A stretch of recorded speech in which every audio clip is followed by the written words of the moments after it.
নমস্কার। আশা করছি আপনারা সবাই খুব ভালো আছেন। চামেলি মণ্ডল চ্যানেলে আপনাদের সবাইকে স্বাগত জানাই। শুভ বিজয়ার প্রীতি ও শুভেচ্ছা জানিয়ে আজকের গল্প পাঠের আসর শুরু করছি। আজকে যে গল্পটি আমি পাঠ করব, গল্পটির নাম উৎসর্গ। লিখেছেন বিশিষ্ট সাহিত্যিক গজেন্দ্র কুমার মিত্র। আশা করছি গল্পটি আপনাদের বেশ ভালো লাগবে। শুরু করছি আজকের গল্প উৎসর্গ।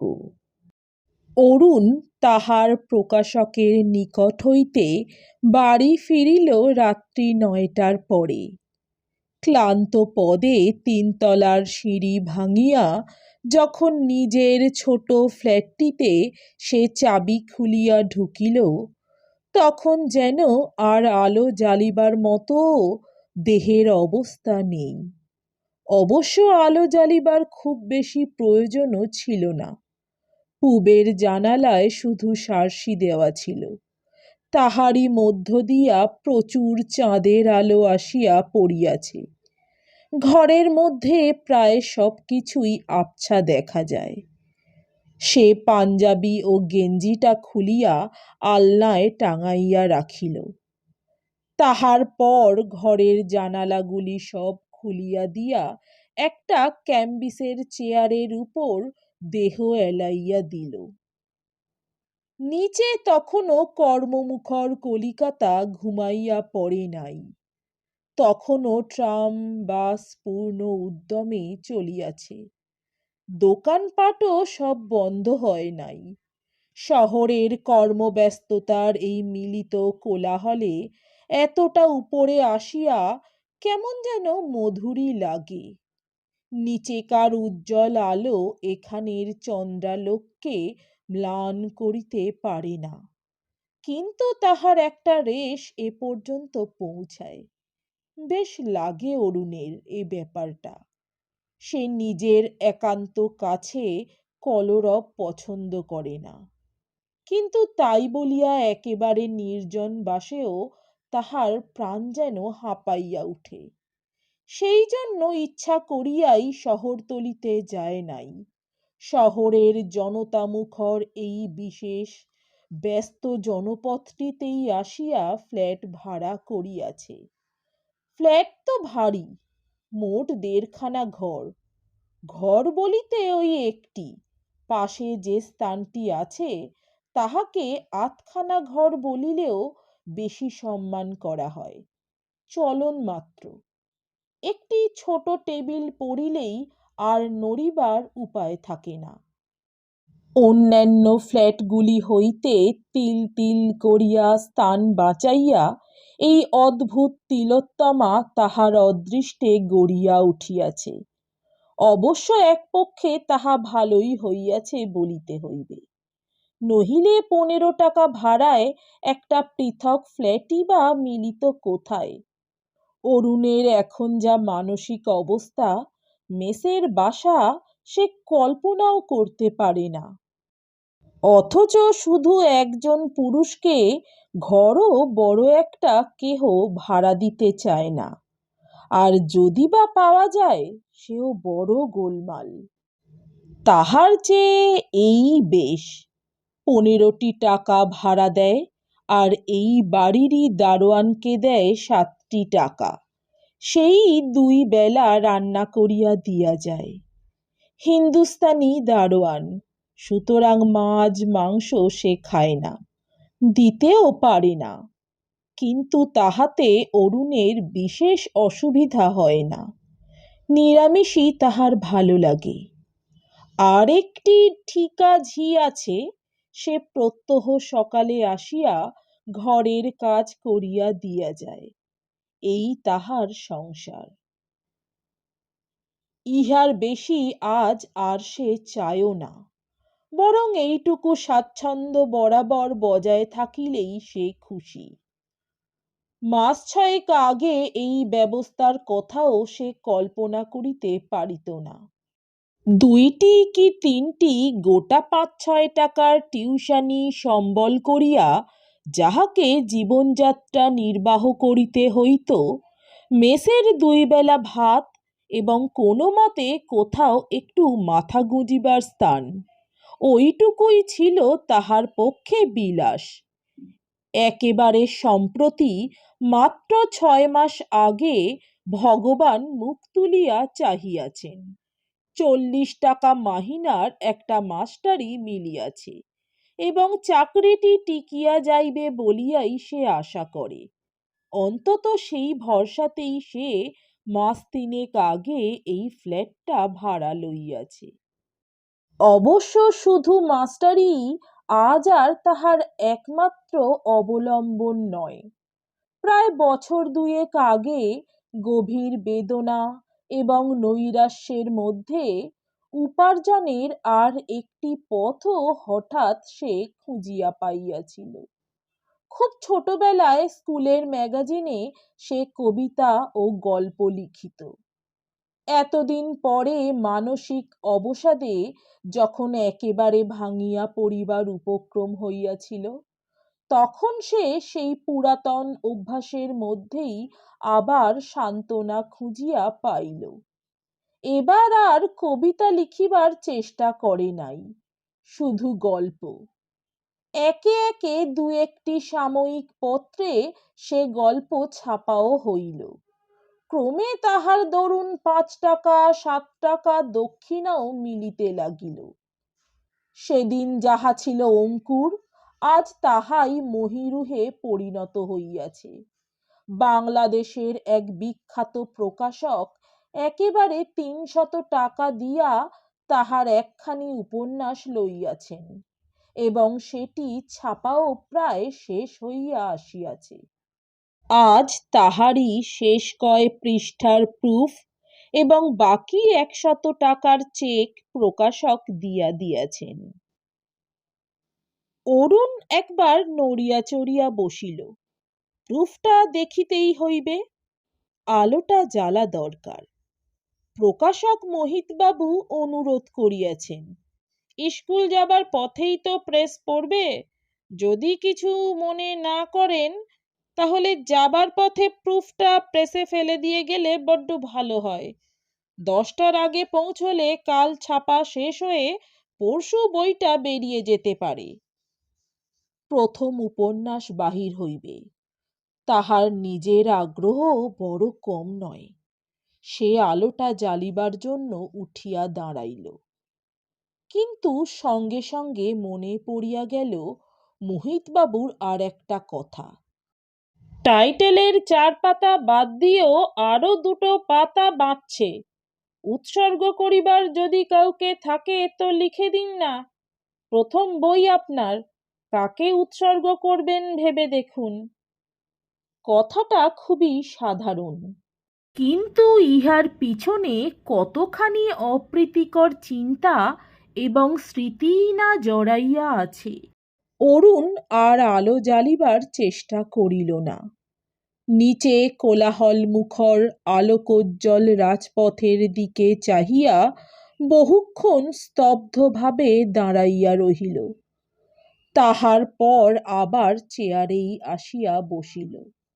তাহার প্রথম বই কাহাকে উৎসর্গ করিবে, এই প্রশ্নটার সামনাসামনি দাঁড়াইয়া আজ এই সত্যটাই সে গভীরভাবে উপলব্ধি করিল যে পৃথিবীতে তাহার কেহ নাই।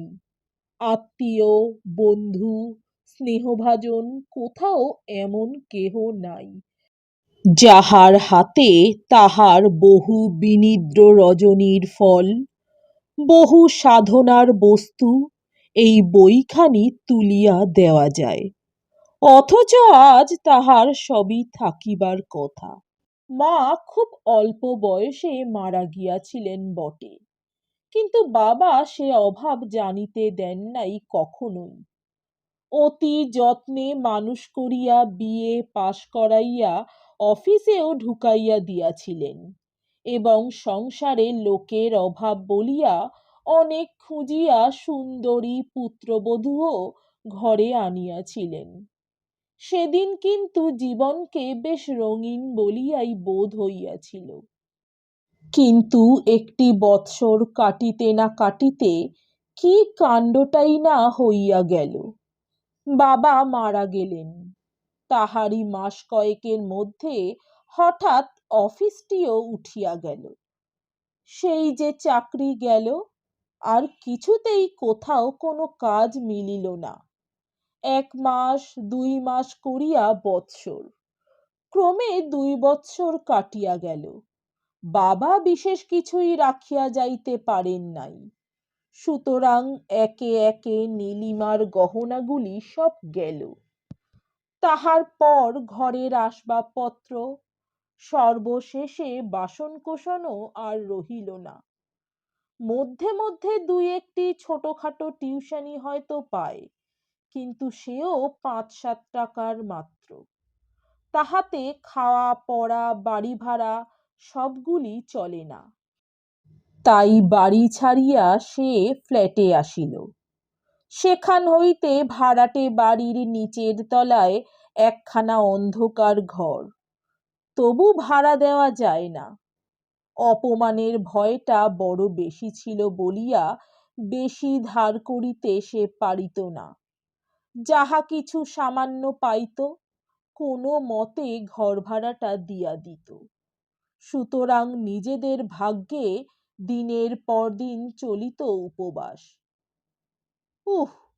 সে দিনের কথা মনে করিলে আজও বুকের রক্ত হিম হইয়া যায়। শুধু নৈরাশ্য ও তিক্ততা। এতটুকু আশা, এতটুকু আনন্দের আলো কোথাও নাই। সারাদিনই প্রায় কাজের চেষ্টায় ঘুরিত। গভীর রাত্রে ক্লান্ত দেহ ও মন লইয়া বাড়ি ফিরিয়া দেখিত, হয়তো নীলিমা তখনও শুষ্ক মুখে তাহার অপেক্ষায় দাঁড়াইয়া আছে। আগে আগে সে প্রশ্ন করিত, নয়তো একটু ম্লান হাসিত। ইদানিং তাহাও আর পারিত না। উপর্যুপরি উপবাসে তাহার প্রাণশক্তি গিয়াছিল ফুরাইয়া। দিনের পর দিন এই একই ঘটনা ঘটিয়াছে। তবু একটি 20 টাকা মাহিনার চাকরিও সে জোটাইতে পারে নাই। অরুণের আত্মীয় স্বজনরা দারিদ্র দেখিয়া বহুদিনই ত্যাগ করিয়াছিলেন। নীলিমারও বিশেষ কেহ ছিল না। অসামান্য রূপ দেখিয়া নিতান্ত গরিবের ঘর হইতেই অরুণের বাবা তাহাকে আনিয়াছিলেন। সুতরাং একবেলা আশ্রয় দিতে পারে, খাদ্য দিতে পারে, শেষ পর্যন্ত এমন কেহই যখন রহিল না, তখন কোনো প্রকার ধার করা বা সাহায্য চাওয়ার চেষ্টাও অরুণ ছাড়িয়া দিল। এরপর চলিতে লাগিল শুধু উপবাস। 2 দিন 3 দিন অন্তর হয়তো ভাত জোটে, তাও একবেলা। অবশেষে নীলিমা আর সহিতে পারিল না। আশ্রয় দিবার আত্মীয় ছিল না বটে, কিন্তু রূপ যথেষ্ট ছিল বলিয়া সর্বনাশ করিবার লোকের অভাব ঘটিল না। অরুণের চরম দুর্দিনে তাহার ভার বহন করিবার দায়িত্ব হইতে মুক্তি দিয়া নীলিমা একদিন চলিয়া গেল। যাইবার সময় শুধু রাখিয়া গেল এক ছত্র চিঠি। আমি আর সইতে পারলুম না, আমাকে ক্ষমা করো। আমার ভার ঘুচলে তুমিও হয়তো একবেলা খেতে পাবে। অরুণ অকস্মাৎ সোজা হইয়া দাঁড়াইল। তাহার মাথা দিয়া তখন যেন আগুন বাহির হইতেছে। সে বাথরুমে গিয়া মাথায় খানিকটা জল থাবড়াইয়া দিল। তাহার পর মুখ হাত মুছিয়া জোর করিয়া আলোটা জ্বালিয়া প্রুফ দেখিতে বসিল। কাজ সারিতেই হইবে, বৃথা চিন্তা করিবার সময় তাহার নাই। কিন্তু প্রুফ ছিল সামান্য, শীঘ্রই শেষ হইয়া গেল। আবার সেই উৎসর্গের প্রশ্ন। সামনে কাগজগুলো খোলাই পড়িয়া রহিল। টেবিল ল্যাম্পের আলোটা নিঃশব্দে জ্বলিতে লাগিল। সে জানালার মধ্য দিয়া রাস্তার উপরে আর একটা বাড়ির কার্নিশ, যেখানে এক ফালি চাঁদের আলো আসিয়া পড়িয়াছে, সেই দিকে চাহিয়া বসিয়া রহিল। মন তাহার চলিয়া গিয়াছে তখন কত দূরে, অতীতের এক কুৎসিত কর্দমাক্ত মেঘ ঘন দিনে, যেখানে আলোর রেখা মাত্র নাই। সেদিনের কথা মনে পড়িলে আজও তাহার আত্মহত্যা করিতে ইচ্ছা করে। সেদিন হয়তো তাহার মরাই উচিত ছিল। নিজের স্ত্রী ভরণ পোষণের অক্ষমতার জন্য যাহাকে ত্যাগ করিয়া যায়, সে আবার সেই কালা মুখ লইয়া বাঁচিয়া থাকে কি বলিয়া? কিন্তু মরিতে সে পারে নাই। হয়তো স্বাভাবিকভাবে মৃত্যু আসিলে সে আদর করিয়াই বরণ করিত, কিন্তু স্বেচ্ছায় জীবনটাকে বাহির করিতে সে পারে নাই, অত দুঃখের পরেও না।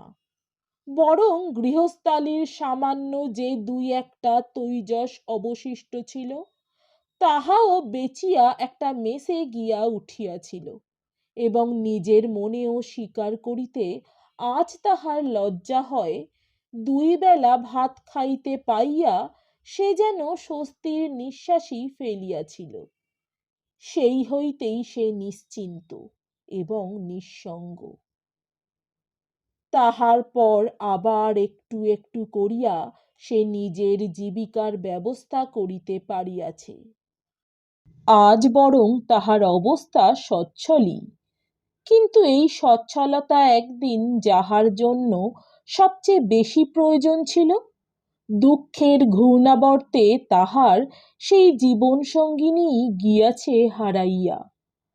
আজ আর এ স্বাচ্ছন্দ্যের যেন কোনো মূল্যই নাই। কোথায় আছে সে কে জানে, সুখে আছে কি আরো দুঃখে আছে, কাহার আশ্রয়ে আছে তাই বা কে জানে, সে কেমন লোক, হয়তো বা বাঁচিয়াই নাই, দুঃখে কষ্টে দারিদ্রে, হয়তো অকালেই এ পৃথিবী হইতে বিদায় লইয়াছে। কথাটা ভাবিতেই অরুণের দুই চোখ অশ্রু পরিপূর্ণ হইয়া আসিল। বেচারি অত দুঃখই সহিল, আর কয়েকটা দিন ধৈর্য ধরিয়া থাকিলে হয়তো আর ইহার প্রয়োজন হইত না। আজ এই স্বাচ্ছন্দ্যের সেও অংশ লইতে পারিত। আজ আর তাহার প্রথম উপন্যাস কাহাকে উৎসর্গ করিবে এ প্রশ্ন উঠিত না। সে হয়তো আজও বাঁচিয়া আছে, অথচ এ সমস্যার মীমাংসা করিতে পারিতেছে না অরুণ কিছুতেই। নীলিমাকেই সে উৎসর্গ করিবে নাকি শেষ পর্যন্ত কুলত্যাগিনী স্ত্রীকে? দোষ কি? চিন্তাটা মাথায় আসিবার সঙ্গে সঙ্গে সে যেন অস্থির হইয়া উঠিল। চুপ করিয়া বসিয়া থাকিতে না পারিয়া সংকীর্ণ ঘরের মধ্যেই পায়চারি শুরু করিয়া দিল। বেচারি নীলিমা, তাহারই বা অপরাধ কি? কি কর্মটাই না করিয়াছে সে? দিনের পর দিন নিরম্বু উপবাস করিয়াছে, লজ্জা নিবারণের কাপড়টুকু পর্যন্ত জোটে নাই। বহুদিন তাহাকে গামছা পরিয়া একমাত্র ছেঁড়া কাপড় শুকাইয়া লইতে হইয়াছে। তবু তবু সে গঞ্জনার একটি শব্দও মুখ দিয়া উচ্চারণ করে নাই, কোনো প্রকার অনুযোগ করে নাই। আবার স্বামী খাইবে বলিয়া সঞ্চয় করিয়া রাখিয়াছে। শেষ পর্যন্ত যদি সে একদিন দুর্বল হইয়া পড়িয়াই থাকে, তো এমন কিছু অপরাধ নয়। অরুণ তাহার মনের মধ্যে বহু দূর পর্যন্ত দৃষ্টি মেলিয়া দেয়। আজ বোধ করি প্রথম লক্ষ্য করিল যে সেখানে নীলিমার সম্বন্ধে কোনো অভিমান, কোনো অনুযোগী আর অবশিষ্ট নাই। হয়তো আছে বেদনা বোধ, কিন্তু তাহার জন্য দায়ী তাহার নিজেরই অদৃষ্ট। যতদিন নীলিমাকে সে পাইয়াছে, কখনো কোনো অভিযোগের কারণই তো সে ঘটিতে দেয় নাই। স্নেহে প্রেমে সেবায় লীলা চাঞ্চল্যে পরিপূর্ণ তাহার সেই কিশোরী বধূর কথা মনে পড়িলে আজও সারা দেহে রোমাঞ্চ হয়। না, যতদিন সে পাইয়াছে আশ মিটাইয়া পাইয়াছে, এমন দুর্ভাগ্য খুব অল্প লোকেরই হয় বটে, কিন্তু এমন সৌভাগ্যও কদাচিৎ দেখা যায়। প্রথম যৌবনের সেই নিশ্চিন্ত জীবনযাত্রার এক একটি বিনিদ্র রজনীর যে মধু স্মৃতি তাহার মনের মধ্যে সঞ্চিত আছে, শুধু সেইগুলি অবলম্বন করিয়াই তো একটা জীবন স্বচ্ছন্দে কাটিয়া যাইতে পারে।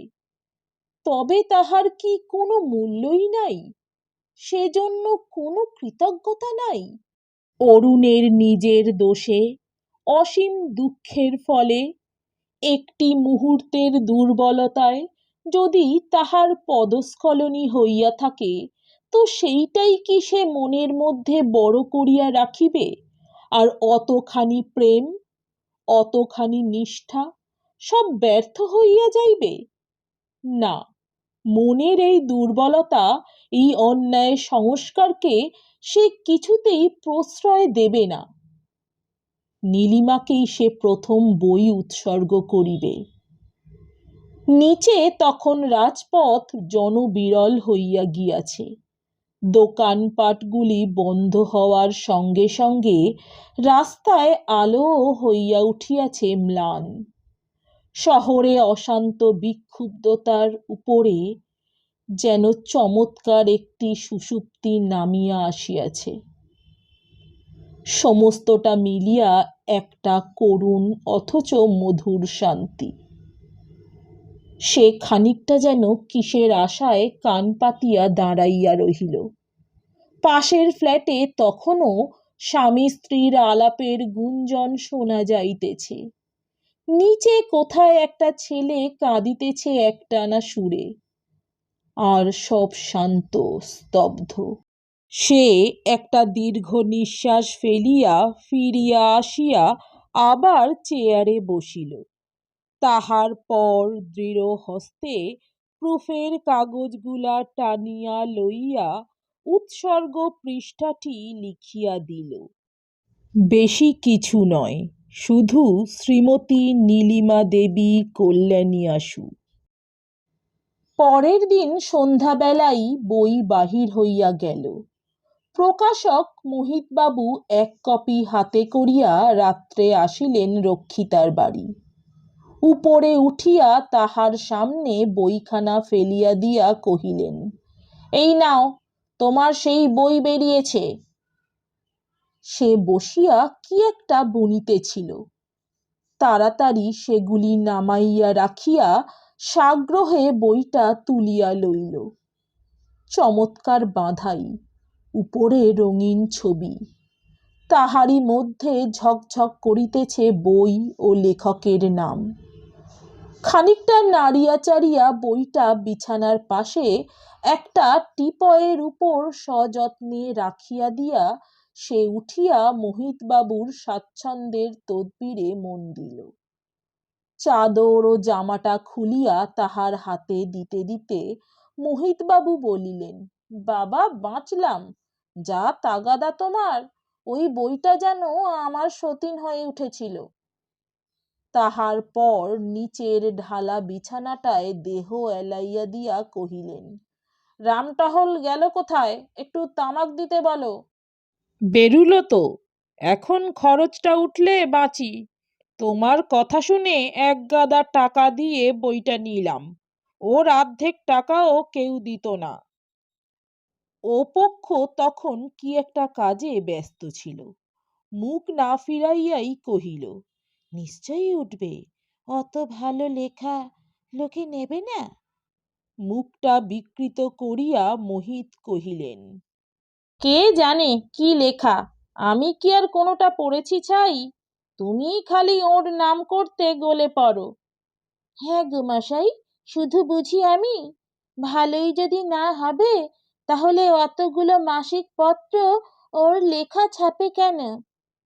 মোহিতবাবু একটা তাচ্ছিল্য সূচক শব্দ করিয়া কহিলেন, হ্যাঁ, ওদের তো ভারী বুদ্ধি, ওরা যা পায় তাই ছাপে।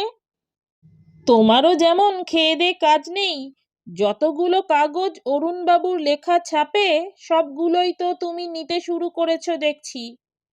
কি করব, একলা সময় কাটে কি করে আমার? তুমি কিছু ভেবো না, নিশ্চয় ভালো বিক্রি হবে।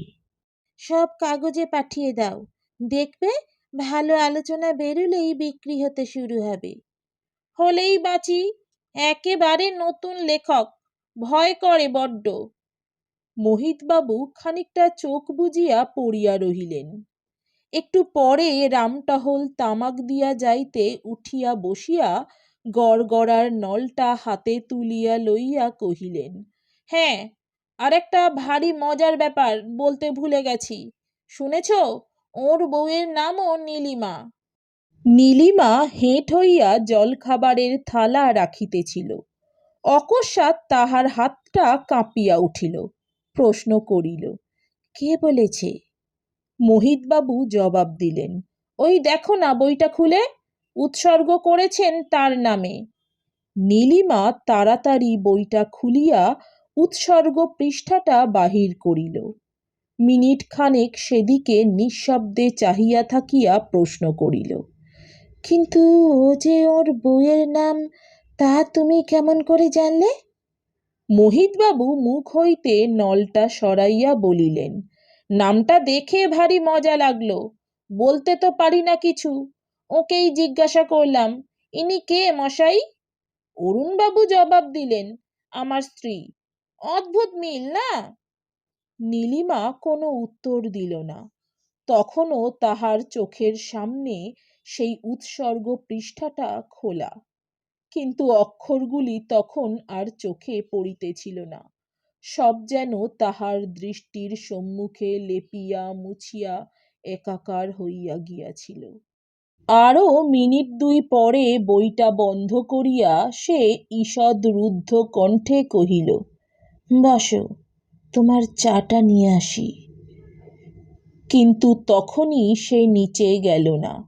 ওপাশের বারান্দায় দাঁড়াইয়া অনেকক্ষণ গলির উপরের একফালি অন্ধকার আকাশের দিকে নিনির্মেষ নেত্রে চাহিয়া রহিল। তাহার পর কে জানে কাহার উদ্দেশ্যে হাত তুলিয়া নমস্কার করিল। মোহিতবাবু ততক্ষণে ঘুমাইয়া পড়িয়াছেন। নমস্কার, আমার গল্প পাঠ ভালো লাগলে দয়া করে আমার চ্যানেলটি সাবস্ক্রাইব করে দেবেন, লাইক কমেন্ট শেয়ার করতে ভুলবেন না। অনেক ধন্যবাদ।